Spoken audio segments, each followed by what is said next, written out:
Bayangin, kita sudah jauh di negeri perantauan, kita harus beradaptasi dengan budaya yang baru, suasana yang baru, iklim yang baru, kita nggak punya sanak saudara. Kalau kita hidupnya nggak rukun, aduh itu suasananya akan menjadi sedih banget guys ya.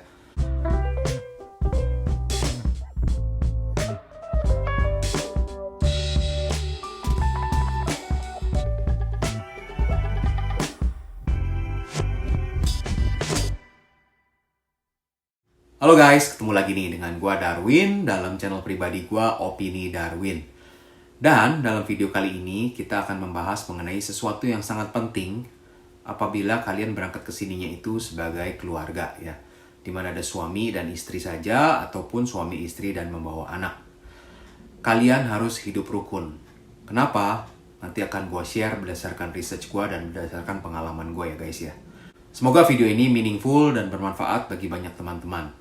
Tapi sebelum itu jangan lupa untuk subscribe, like, komen, dan bantu share ya. Nah, kalian sebagai suami istri harus hidup rukun seperti yang tadi gue jelaskan. Mau tahu kenapa?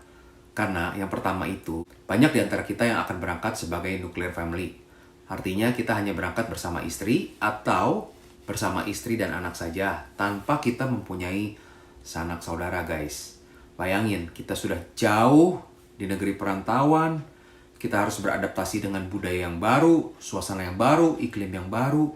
Kita nggak punya sanak saudara. Kalau kita hidupnya nggak rukun, aduh itu suasananya akan menjadi sedih banget guys ya. Itu yang gue alamin loh guys. Apalagi nanti winter, suasananya lagi mendung terus seharian. Kalau cekcok terus antara suami istri, wah itu suasananya akan nggak enak sekali. Jadi itu yang harus diperhatikan. Poin satu tadi, kalian kemungkinan akan datang sebagai keluarga nuklir. Lalu yang kedua itu berkaitan dengan rumah kita guys. Ingat, beberapa dari antara kita kemungkinan sudah berada dalam comfort zone di Indonesianya. Sudah mempunyai pembantu, bahkan ada beberapa yang mempunyai supir.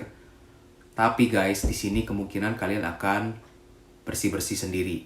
Kemungkinan untuk membayar pembantu itu mahal sekali guys. Jadinya apa-apa harus kerjain bersama antara suami dan istri. Makanya harus saling kompak, harus bisa mengatur waktunya bersama. Ini salah satu hal yang banyak sekali menjadi isu guys di antara teman-teman ya. Suami dan istri ini ribut gara-gara masalah ini. Lalu poin berikutnya ialah kalian harus saling support sesama suami dan istri. Dalam arti begini guys. Misalkan kita sebagai suami banyak kali kita ego ya. Kita menganggap diri kita dalam kondisi sehat. Tapi ada momen dimana kita juga bisa drop. Kita juga bisa sakit. Dan ketika kita sakit, kemungkinan kita membutuhkan bantuan istri untuk bisa merawat kita. Nah, itu kan meminta bantuan sama siapa lagi? Bantuan orang tua, bantuan cici koko atau adik atau kakak. Orang nggak ada gitu, mereka ada di Indonesia atau di negara lain. Nah, otomatis orang yang akan membantu kita ialah pasangan terdekat kita, yaitu istri kita atau suami kita ya guys ya. Lalu, poin berikutnya itu berkaitan dengan income guys. Namanya kita datang sebagai keluarga baru, sebagai perantauan, mungkin kita harus start dari nol lagi. Ada kemungkinan suami sebagai breadwinner harus memulai dari nol lagi dan income-nya mulai dari nol lagi. Ya, atau maksudnya income-nya tuh mulai dari minimum lagi. Inilah momentum di mana istri bisa toleransi ya guys ya. Bisa memahami kondisi suami lagi memulai karirnya dari nol lagi, sehingga kemungkinan income-nya tidak sebesar ketika di Indonesia. Nah, disinilah peran istri, ya udah nggak apa-apa, dia bantu kerja dan juga income-nya itu di-share bersama guys ya, supaya tidak ribut. Ini salah satu hal yang penting juga karena banyak sekali pasangan yang mengalami kecekcokan karena masalah income-nya guys. Karena harus downgrade lifestyle-nya gitu. Tidak bisa mengikuti lifestyle ketika di Indonesia lagi. Menurut gua itu sesuatu yang nggak apa-apa guys. Kita namanya lagi merintis lagi, sabar pelan-pelan. Nanti juga pelan-pelan bisa bangkit kembali ya guys ya. Oke guys, gue akan coba berikan beberapa contoh gitu ya. Hal praktikal yang bisa kalian lakukan untuk menjaga kerukunan di antara suami istri. Ini kembali lagi guys, gue sendiri pun dalam keluarga gue masih babak belur, masih jatuh bangun dan kita masih harus terus memperbaiki diri ya. Tapi berdasarkan pengalaman gue bersama istri gue mau share kepada kalian. Nah, ini beberapa contoh praktikalnya ya. Yang pertama itu berkaitan dengan kalau rumah kita berantakan. Guys, namanya nggak ada pembantu. Di sini sudah biasa. Rumah hampir setiap orang itu berantakan. Nah, rumah itu hanya akan rapi kalau apa? Kalau ada tamu mau datang. Nah, begitu tamu datang, wih ngeliatnya rumahnya rapi, bersih ya. Nah, tapi mereka nggak tahu guys, kalau dalam sehari-hari nggak seperti itu selalu ya. Ada momen dimana rumah kita tuh kayaknya rasanya seperti kapal pecah. Which is normal, nggak apa-apa. Karena namanya kita suami istri, suami mungkin sibuk kuliah sambil kerja, istri kerja ya sambil ngurus anak, masak, dan ngurus laundry dan segala hal. Jadinya waduh rumahnya kayak kapal pecah.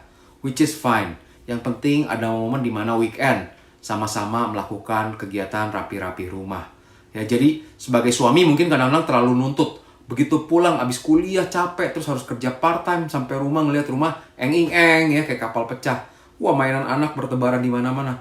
Fine. Daripada banyak ngeluh-ngeluh lebih baik ya udah bantuin istri bersih-bersih. Jangan terlalu nge-push istri ya guys ya. Lalu poin berikutnya itu ialah daripada gontok-gontokan, lebih baik kalian duduk bersama ya. Kalian tulis semua hal-hal poin to do yang harus dilakukan dalam rumah tangga. Nah, dalam hal ini, setelah di list down, kalian bagi tugas. Misalkan istri memasak, suami ngelondri. Istri ngepel, suami nyapu. Istri jemput anak yang kecil, suami jemput anak yang besar. Jadi dengan pembagian tugas itu jauh lebih baik ya. Daripada nantinya saling salah-salahan, saling tuduh-tuduhan. Itu akan menyebabkan hubungan rumah tangga suami istri menjadi tidak baik guys. Lalu poin berikutnya juga bagi suami-suami nih ya, terutama. Karena mungkin di Indonesia kita sudah ada pembantu, jadi kita nggak pernah melakukan shopping, tidak pernah belanja. Nah di sini kan nggak bisa, apa-apa harus kita lakukan bersama. Nah nggak ada salahnya untuk tiap minggu pergi bareng bersama istri. Namanya kita beli groceries di sini kebanyakan mingguan ke supermarket. Ya udah pergi bersama suami, istri dan bersama anak. Dan kita belanja bareng. Sama-sama gotong berat. By the way, di sini kalian harus tahu, groceries di sini tuh North American style. Artinya beli barangnya tuh bulky-bulky guys. Beli gula, kadang-kadang bukannya setengah kilo, tapi sekali beli 2 kilo gitu ya. Terus beli telur juga bisa berapa lusin gitu. Sekali beli susu bisa 4 liter.